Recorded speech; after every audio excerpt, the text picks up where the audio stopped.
नमस्कार। मैं आप सभी का अपने एस्ट्रो चैनल ज्योतिष की पाठशाला में आपका एस्ट्रो फ्रेंड खुशबीर गुप्ता स्वागत करता हूं। मित्रों, आज हम सिंह लग्न और राशि का नवंबर माह का फलादेश की चर्चा करेंगे। और जिस माह में नवंबर माह में शुरुआत में ही दिवाली का पर्व है, दीपमाला का पर्व है, जो महालक्ष्मी जी की पूजा से आरंभ होगा और कई त्योहारों का आगमन इस महीने में है। ऐसे महीने का फलादेश और भी महत्वपूर्ण हो जाता है। मित्रों, हमारा ये जो फलादेश होगा लग्न और राशि दोनों पे आधारित होगा। और जिन जातकों की राशि और लग्न सिंह है, ये फलादेश 100% उनके लिए। और जिनकी राशि सिंह है और लग्न कोई दूसरा है, तो हमारा वो लग्न का भी वीडियो देखें, जिससे उनको पूर्ण अपने बारे में जानकारी मिले। या लग्न सिंह है, राशि कोई और है, तो राशि वाला भी फलादेश देखें। अगर दोनों में से एक सही है, एक थोड़ा सा नेगेटिव है, तो 50%। और अगर दोनों सही हैं तो 100% उनके लिए बढ़िया होगा। तो आइए अब हम नवंबर माह में ग्रहों की गोचर स्थिति क्या होगी उसकी चर्चा कर लें। सिंह लग्न या राशि में जो है चंद्रमा 27 से लेके 28 तक चंद्रमा यहाँ पे रहेंगे। और बुध जो हैं तीसरे भाव में शुक्र की राशि में तुला राशि के अंदर 2 नवंबर से लेके 20 नवंबर तक रहेंगे। उसके बाद जो है वो वृश्चिक में गोचर कर जाएंगे। सूर्य 16 नवंबर तक पराक्रम भाव में नीचस्थ रहेंगे। उसके उपरांत जो है वृश्चिक राशि में गोचर कर जाएंगे। और मंगल जो है पूरे माह पराक्रम भाव में ही रहेंगे। केतु चतुर्थ भाव में और इनके समसप्तक राहु वृषभ के अंदर दशम भाव में रहेंगे। शुक्र गुरु की राशि धनु राशि में पंचम भाव में पूरे माह रहेंगे। षष्ठ भाव में शनि अपने घर में पूरे माह रहेंगे। और बृहस्पति 20 नवंबर को अपनी नीचस्थ राशि से निकलकर शनि की मूल त्रिकोण राशि में गोचर कर जाएंगे। ये एक बहुत बड़ा चेंज होगा। तो अब हम लग्न वक्त जो है सभी 12 भावों पे नवंबर माह में फलादेश की चर्चा करते हैं। मित्रों, लग्न में सिंह लग्न में पूरे माह किसी भी ग्रह की दृष्टि नहीं है। और इसके अलावा जो है सूर्य जो है पराक्रम भाव में अपनी नीचस्थ राशि में रहेंगे 16 नवंबर तक। तो ये थोड़ा सा सिंह लग्न के जातकों या राशि वालों के कॉन्फिडेंस में कमी लाएंगे। कॉन्फिडेंस की थोड़ी सी कमी रहेगी पूरे उसमें, लेकिन जब ये 16 नवंबर के बाद जो है अपनी पोजीशन बदलेंगे तो थोड़ा सा उसमें बदलाव आएगा।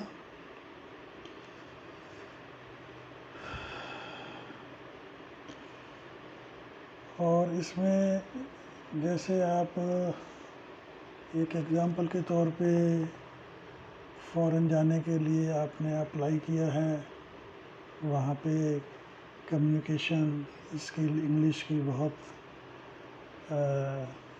ज़्यादा ज़रूरत होती है। मान लीजिए आप सेलपीप का एग्ज़ाम दे रहे हैं और सेलपीप का एग्ज़ाम में जब इंटरव्यू में आपको इंटरव्यू करने वाले ने पूछा और कोई टॉपिक दिया, उसके लिए आपको इंग्लिश में बोलने के लिए कुछ समय दिया, स्पेसिफिक टाइम, तो ये समय ऐसा है कि आपको उस टॉपिक के बारे में दिमाग में तो सारी चीज़ें आ रही होंगी और आप बोलना भी चाहते होंगे, लेकिन जो टाइम ड्यूरेशन था उस टाइम में आप जो है बिल्कुल शून्य हो जाएंगे, जो बात नहीं कर पाएंगे।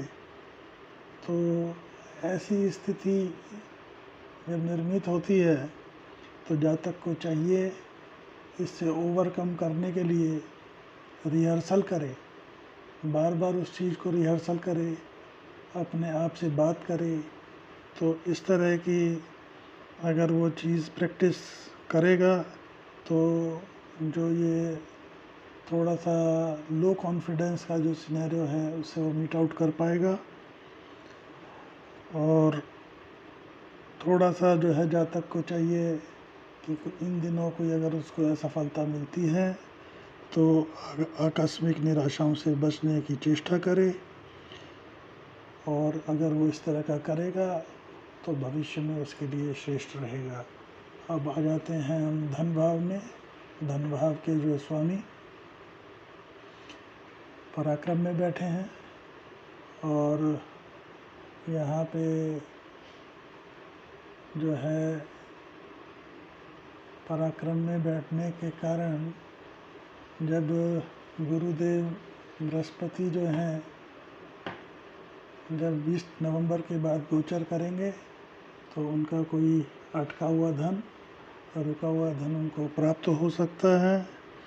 और वैसे धन वगैरह और उसका जो है स्थिति आगमन की बनी रहेगी, लेकिन जब गोचर कर जाएंगे गुरुदेव अपनी नीचस्थ राशि से निकल के जब शनि के मूल त्रिकोण में आएंगे तो जब अपनी नवम दृष्टि से पराक्रम को की तरफ देखेंगे तो बुध वहाँ विराजमान है। कोई आपका पुराना फंसा हुआ धन आप अगर चेष्टा करेंगे तो आपको उसकी प्राप्ति हो सकती है। और इसके अलावा जो है आप किसी पारिवारिक जन के साथ भी धन वगैरह के संबंध में कोई डीलिंग वगैरह करने से बचें। अब आ जाते हैं हम पराक्रम भाव में। पराक्रम भाव में जो है लग्नेश के मित्र परम मित्र मंगल विराजमान है।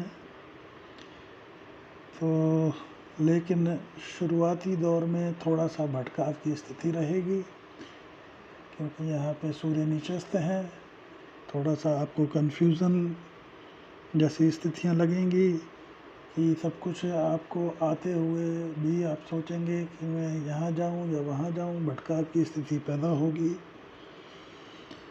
और ऐसी स्थिति में थोड़ा सा आपको ये चाहिए कि लेकिन जब ये सूर्य चतुर्थ भाव में शिफ्ट हो जाएंगे तो ये स्थिति कन्फ्यूज़न की ख़त्म होगी। और बुध जो है आपके यहाँ पे बैठ के आपकी वोकल स्पीच वगैरह कोई कन्विंसिंग पावर को भी, जब 20 नवंबर को गुरुदेव बृहस्पति यहाँ होंगे तो आपकी कन्विंसिंग पावर को बढ़ाएंगे, आपके चेस्टेबल को बढ़ाएंगे और इस तरह की स्थितियाँ निर्मित होंगी। अब आ जाते हैं हम चतुर्थ भाव में। चतुर्थ भाव में जो है मंगल इसके स्वामी हैं, लेकिन वो जो है पराक्रम भाव में बैठे हैं, 2-12 का संबंध बना रहे हैं, लेकिन फिर भी स्थितियाँ इस तरह की होंगी। अगर आप कोई प्रॉपर्टी वगैरह पहचान की तरफ जाना चाहते हैं तो आप उसमें जा सकते हैं, लेकिन उसमें थोड़ा सा जो है केतु भ्रम वाली स्थिति पैदा करेगा और उस भ्रम से आपको दूर रहना चाहिए और आगे बढ़ना चाहिए। और एक चीज़ और मैं कहना चाहता हूँ, जैसे कोई जातक यहाँ से अपने घर से दूर रहकर कोई कार्य कर रहा है, कोई जॉब कर रहा है और उसको जो है थोड़ा सा घर की याद भी सता रही है, और वहाँ से जहाँ कार्य कर रहा है वहाँ उसको ऐसा महसूस होता है कि अब यहाँ बहुत हो गया, मन थोड़ा सा उचाट हो जाता है। तो ऐसे में जातक थोड़ा सा जो है कंफ्यूज और सेंटिमेंटल हो कि कोई ऐसा निर्णय ना ले, नहीं तो बहुत ही नकारात्मक परिणाम निकालेगा। ऐसे में जातक को चाहिए कि जब वो एकांत में बैठ के उस बारे में सोचे और अपने आप से बात करे और निर्णय ले कि सब कुछ ठीक होते हुए भी ये चिंताएं मेरे मन में क्यों चल रही हैं, उस चीज़ से पार पाने के लिए आपको एकांत में अपने आप से बात करनी चाहिए और जल्दबाजी में कोई निर्णय लेने से बचें। माता के स्वास्थ्य में जो है जो कमी चल रही थी उसमें सुधार होगा, और 16 नवंबर के बाद जब सूर्य चतुर्थ भाव में आएगा तो ऐसे में जो हृदय के रोगी हों वो विशेषकर सतर्क रहें और ध्यान दें, अपना हेल्थ वगैरह कोई भी ऐसा इशू हो तो उसको प्रॉपर चेकअप कराएं और लापरवाही ना बरतें। अब आ जाते हैं हम पंचम भाव में। पंचम भाव में जो है शुक्र जो है पराक्रम के जो स्वामी शुक्र गुरु की राशि में बैठे हैं, ये एक श्रेष्ठ स्थिति है। और ऐसे में जातक जो है अपना फूड प्रोसेसिंग, टेक्सटाइल वगैरह बिजनेस के अंदर, और इसमें काफ़ी उनको प्रोग्रेस मिलेगी, और शेयर मार्केट के लिए भी जो है ये समय श्रेष्ठ रहेगा। इसके अलावा थोड़ा सा जो है एजुकेशन से रिलेटेड, हायर एजुकेशन से रिलेटेड कुछ जो हैं प्रॉब्लम्स या अटकाव आ सकते हैं, और जातक को चाहिए कि अपनी संतान आदि से ज़रा थोड़ा सा मृदुभाषी होकर बात करे। बाकी सारी श्रेष्ठ स्थिति है। अब आ जाते हैं हम षष्ठ भाव में। षष्ठ भाव में शनि अपने चंद्रमा के नक्षत्र में अपनी ही राशि में बैठे हैं, और गुरुदेव यहाँ पे अपनी नीचस्थ और आखिरी पड़ाव में यहाँ पे बैठे हैं 30 नवंबर तक। तो थोड़ा सा जो 20 तारीख तक जो है वायु जनित रोगों थे और अर्थराइटिस वगैरह रोगों से थोड़ी सी पीड़ा हो सकती है, और थोड़ा सा जातक जो है अपने खाने पीने के रूटीन पे ध्यान दे, जिससे इस तरह की प्रॉब्लम से बचा जा सके। और षष्ठ भाव में शनि बैठे हैं तो ऐसे शत्रु हावी तो नहीं हो पाएंगे, लेकिन आप भी शत्रुओं के ऊपर अननेसेसरी दबाव ना बनाएं, अगर आप दबाव बनाएंगे तो हल कुछ नहीं मिलेगा, अन्यथा और परेशानियाँ और बढ़ जाएंगी।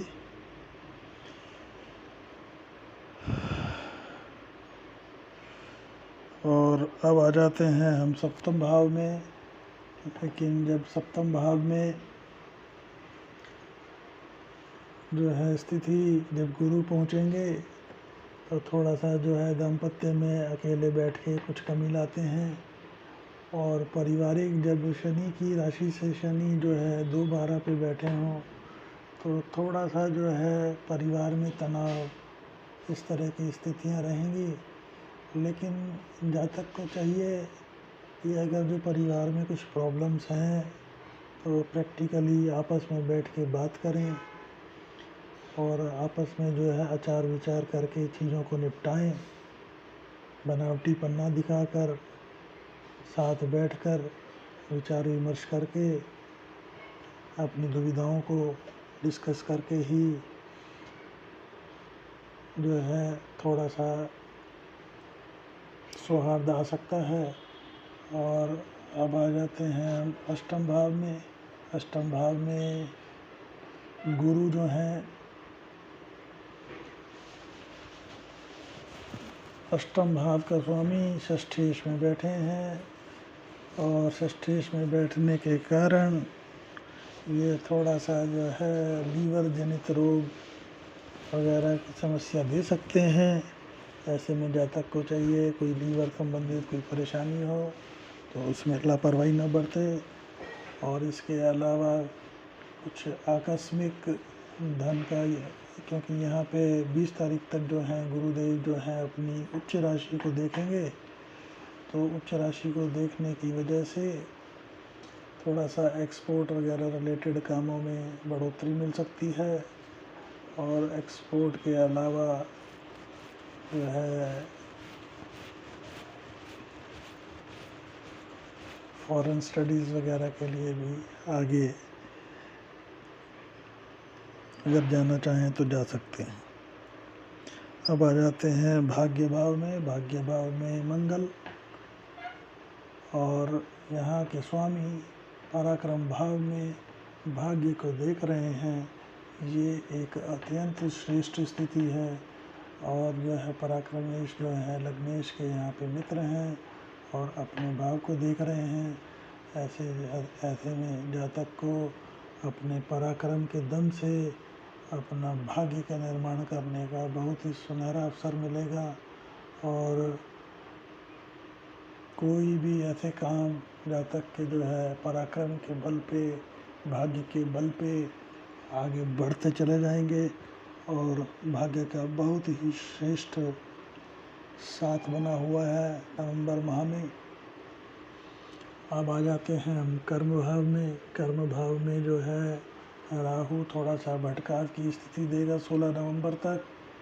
और 16 नवंबर तक भटकाव के बाद जो है जब सूर्य चतुर्थ में आ जाएंगे तो वो जो भटकाव ख़त्म हो जाएगा। बाकी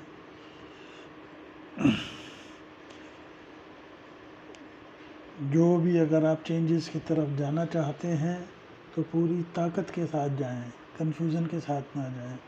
और ताकत के साथ जाएंगे तो कामयाबी आपको हासिल होगी। अब आ जाते हैं लाभ भाव में।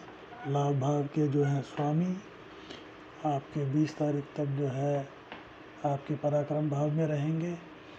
और पराक्रम भाव में रहने की वजह से आपकी जो है लाभ की स्थिति बना रहे हैं। लाभ आपको मिलता रहेगा।